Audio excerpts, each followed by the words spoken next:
Koroz başçı, mansat dedi korozun kolunda. Oturdu начальник stoluna. Anan kanatın tarap, kalıbek iki can karap. Karabağanda aybanаттарға koydu bunday tamam. En başlık kılbağılar. Başçılar koroz болғандан соң, korozdың ürünері дағыла. Başılarga tacı takıla. Bezöңdü iki ayakta basıla. Жұмыртқа туğacağın özüңөр çeçip alasыңар. Деген boyunca arkasın qarap ketdi. Ошол заматтарды кой ордунан туруп корозду чакырат.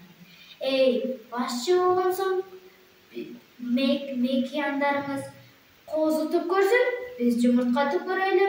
Ошондо эле короз ойлонуп туруп ошо жагындагы чечиш керек. Бирок өзүңөр чечип аласыңар дедим го. Сөзүмдү жакшылап кала, дагы бир ойлонуп көргүлө. Ошол дагы койдон кийин дагы бука ачар туруп, биз эрте келип алган жерге сиз кеч келип бизди урушасыз. Биз кеч келсек, сиз эрте келип алып бизди урушасыз. Ошентип катты сүйлөп болгондон кийин короз кабагын түйүп букачарды карады. Букачар шашты, сарага кире качты. Демек, ынтымактуу мактанган жакшы экен.